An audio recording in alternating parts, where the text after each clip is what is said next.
Barry, really, again with this bit. Anyway, hey everyone, Smiley here, and this is Barry yet again, taking my chair for disappearing for a few days. Can't believe you. But anyway, I thought since I'm back, we're going to drag something back for the spooky season. Right out of its grave, like this old bag of bones here, eh? So we've got The Dead Thing, is the name of the movie.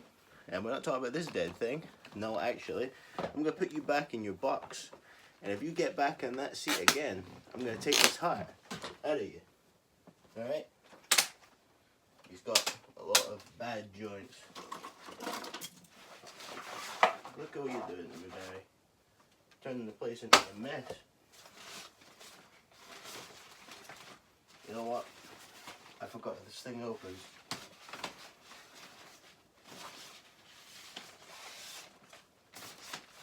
Get in there. You can come out later. I need the space. Don't you dare. Stay there. Anyway, ladies and gentlemen, The Dead Thing. It's a movie from last year.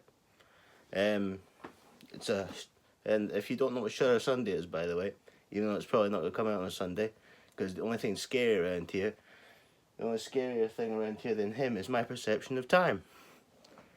So, here we are. So, The Dead Thing.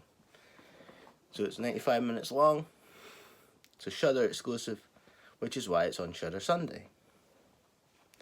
Basically, it's about a woman who wants a real connection after several flings, and she ends up finding a guy with a dark secret. And just like with this bit here that I've done with him, again, he likes to choke the life out of things. That might have been a spoiler, but whatever. I think my cat is coming up the ladder. He picks the perfect times. He always picks when I am busy and want people to be quiet. So he's just jumping in. But anyway, I'm going to tell you real quick, 6 out of 10. There's a lot of stuff that could be fleshed out in this movie, such as their actual relationship between the two characters. Like, they could have made it that it was more than one night, because basically it's this character, Alex. She has one night with this guy, and then she's like, oh, I want to spend the rest of my life with him.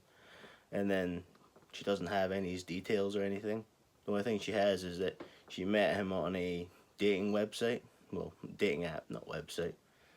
You know, just has absolutely nothing to know about him. But, yeah.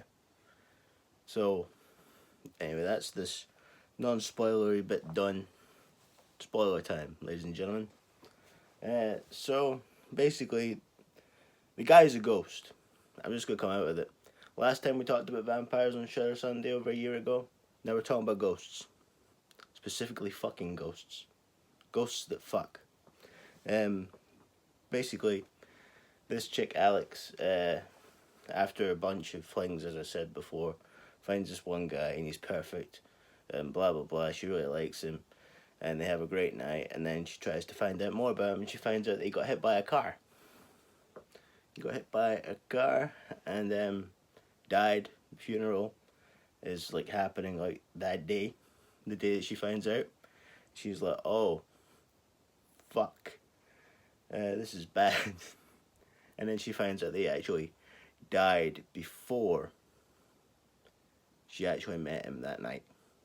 So she fucked a ghost, or she got fucked by a ghost. But yeah, anyway, upon the whole ghost thing, she decides to try and meet him again. After she's done a little bit of digging on him and finds out that he's still going on dates with other women. He uses the same moves that he used on her, and she is not very happy about that. Also, she has this dickhead at work who tries to... He only exists to be annoying. Like, that's how I feel like it is. Because, like, he's trying to be all nice to her in the beginning, and she's all depressed because she's not happy about all the flings. And then she comes in all happy and he thinks that she's into him. And then he comes on to her and she's like, no, fuck off. And then he's like, all panicky, and leaves. That's all. That's all he exists for. To get replaced by this nice guy who she actually does end up kind of liking. Especially when it turns out Ghost Guy is a bit too clingy, a bit too attached, to the point where he's willing to commit several murders for this person. Like, basically she lives with a friend who doesn't get much screen time. She could have had her relationship with the main character fleshed out a bit, but it didn't really happen. Like, she has like maybe 3 or 4 scenes before she gets the gown to the mouth. That's how she dies. She gets strangled with a wedding gown. I don't know.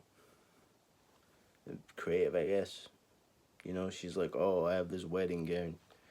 Blah blah blah. We're gonna get married to my boyfriend, but he's an asshole. And it turns out actually he fucked Alex, and that's why things have gone all rocky between everyone. Because him and Alex fucked, so now it's all weird. And anyway, the boyfriend, the ghost boy, ends up killing the friend's boyfriend, and then it's like Alex is like, wait a minute, this is fucked up, especially after she spends like 9 days with the guy in a row and misses work. But I didn't actually explain a certain thing real quick. Basically, the guy changes when he finds out that he's a ghost, because she confronts him, says, oh, you're a ghost, you died like a week ago. And then he's like, oh, that's crazy. That's crazy. You want to fuck? And she's like, yeah, I do, but not really at the same time. And then he ends up the next night or so going with some other random girl, and they go back to his place. They go back to her place, I believe. And he looks in the mirror and he sees himself all bruised up and gashed up, and you know, like he'd been hit by a car. And then he decides to try and strangle her. He doesn't kill her, he just chokes her, and then she runs away. And that's the end of that character.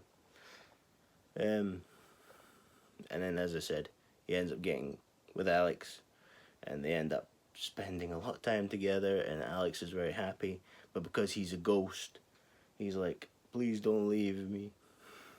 And then she's like, sorry, I gotta go work. So she goes to work, and then she comes back, and then all they do is fuck, by the way. They had that one night where they're like, oh, you're really cool, I like you too, and they hang out, and then ever since then it's just straight fucking, every time.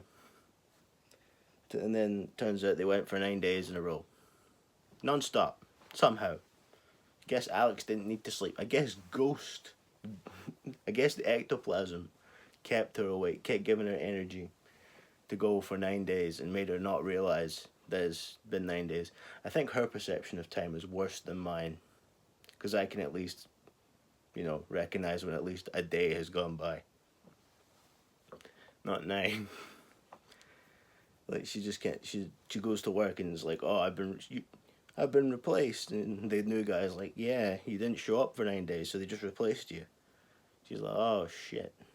And then she goes back and she panics, and that's when she breaks stuff off, and the boyfriend has already killed her friend and her friend's boyfriend, because their friend is like, we should be all pally again. And Alex is like, yeah, that'd be cool, and the boyfriend's just like, no, die. So then he kills her, and then he kills the boyfriend, her boyfriend, because he finds the note that says, oh, me and Alex fucked, that he left as like a final fuck you to his girlfriend, well, to his ex-girlfriend.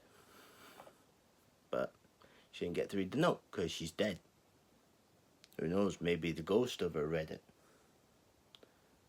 But anyway, Alex breaks things off with the guy. The guy, he's very aggressive. And, I mean, to be fair, it's totally didn't see that coming, you know, considering the whole strangulation or whatever. But Alex deletes the app and thinks that's it over.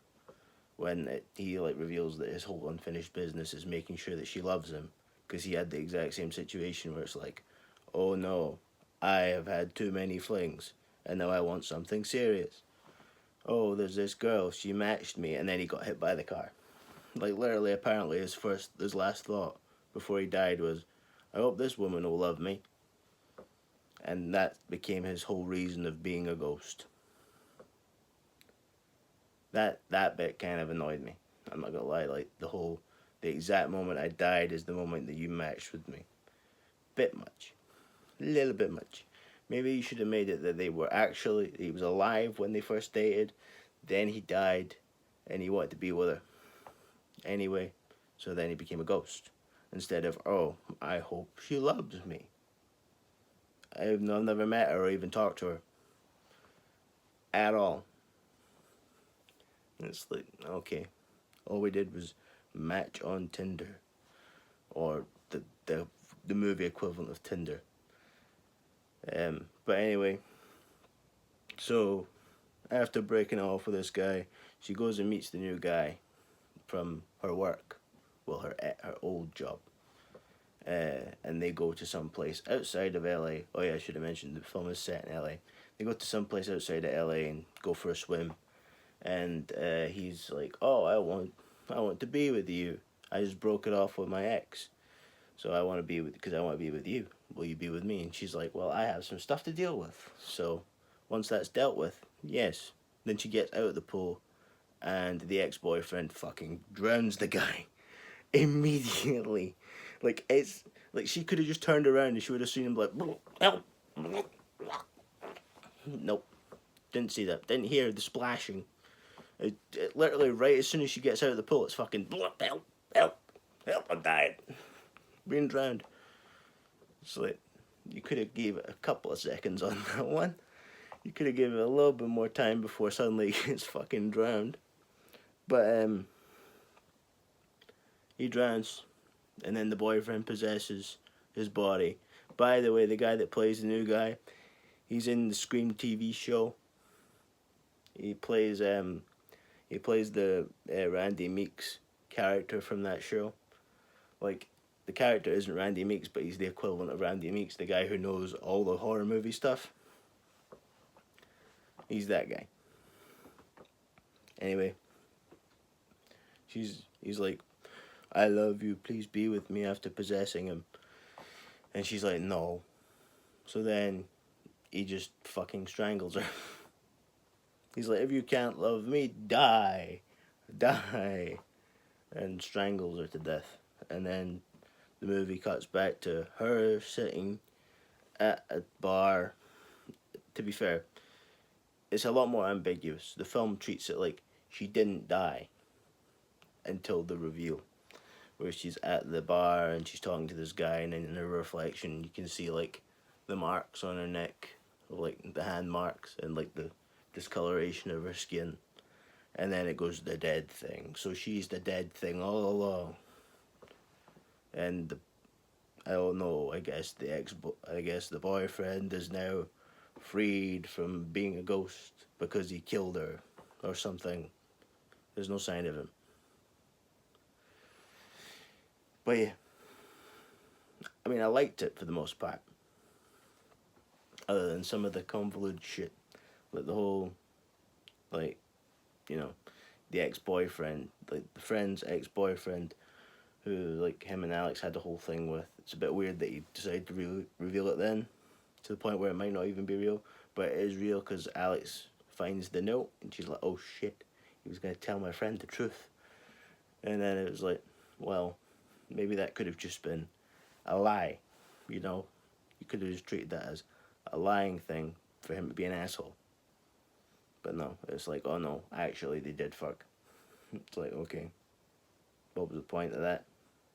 Just paints Alex to be a total bitch. Like, oh yeah, I fucked my friend's boyfriend while they're together. I love my friend though, I want to be friends though. And then, because the thing is, the whole strange relationship thing, it's shown us just to be purely on the friend's part rather than Alex's part. Like, all Alex does is go to work. Which, by the way, she gets taxis every time. She says, like to the ghost guy, oh yeah, this place that we're at, it's my friend's house. My friend's mother owns it, and I've been allowed to use it until like I get a new place. He's like, oh, how long? How long's it been? She's like, 2 years. It's probably only been 2 years because she fucking gets a taxi to and from work every single fucking night. Like, I don't know, get a bus. Get a fucking bus. Instead of getting a fucking taxi every time. Save a little bit of money. Instead of, taxi fares. Robbing bastards. But, nah, it's just, I don't know why that stuck in my brain really hard. Just like seeing her. It's the amount of shots of just her in a taxi with her phone. It fucking annoys me. It annoyed me how many times it's like, so she really just gets a taxi every day to and from work. Like, it's not like, oh, I'm running late, I missed the bus, I'll just get a taxi. It's like, no, I'm just going to get a taxi to and from work every time. And then I'm going to complain that I can't afford shit. And it's like, maybe take a bus. Maybe take public transport in general, or try to drive yourself.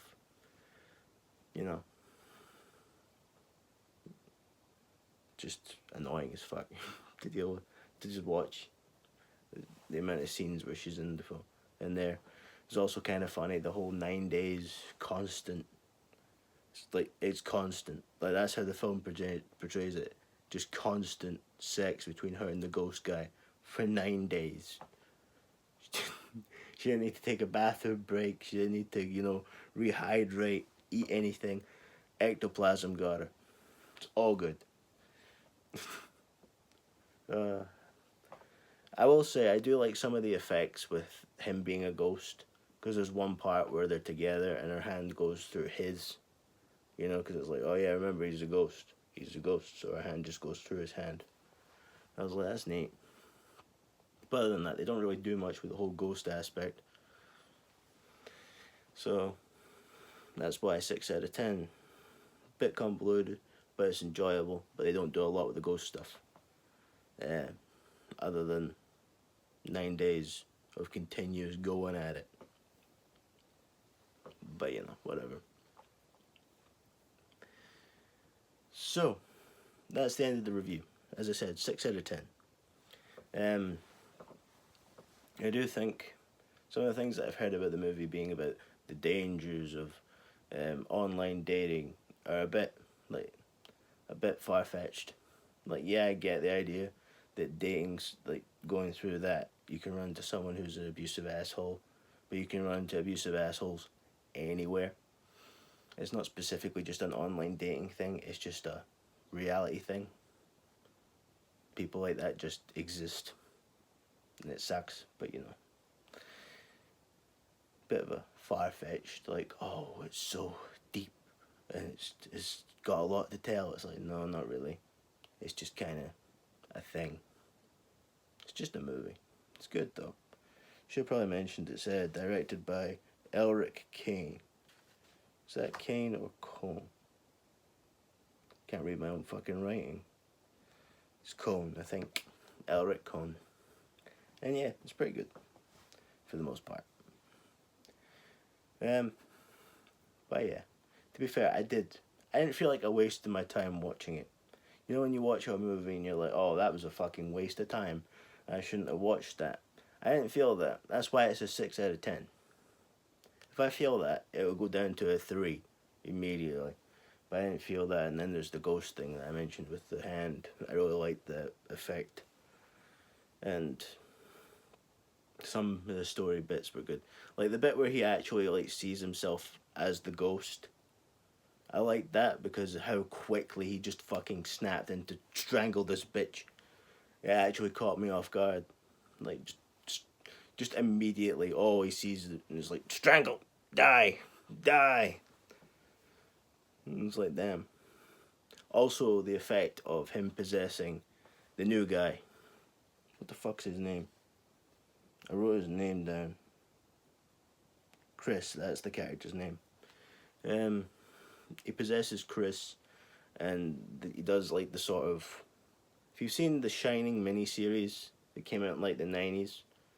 It was like the white eye. It's cool. I liked it. I think that the guy wrote the name down. I always John Carna. That's it.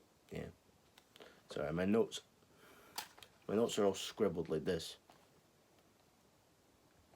And now you see how I make these videos. Just scribble shit down. It's like, oh yeah, blah, blah, blah. I remember this. Remember. But anyway, he does a good job of being possessed. Considering he's the only actor that I recognize from something else in this, I'm not really surprised. But you know, good job. Good job all around. Anyway, now on to some channel stuff instead of, you know, talking about the movie, because we're done with that. Hopefully next week I'll have a Shudder Sunday done on a Sunday rather than on a Monday, because hopefully my perception of time gets better. Well, it will. I'm just fucking around.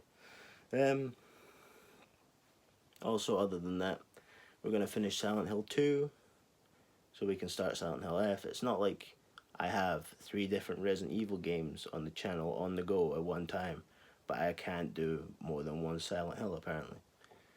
Or, you know, dozens of different games at one time. But, yeah, spooky stuff incoming. Especially after this one. You probably thought that you were watching my previous video from the beginning of this one, didn't you? Nah, we just reused bits in this channel. Don't we, Barry? He's not talking, he's still pissed that I put him in the coffin. But anyway, hopefully see you next time. You know, the whole like, comment, subscribe, all that sort of stuff. Join me for more low quality, low effort content. And I'll hopefully see you all next time. And Smiler out.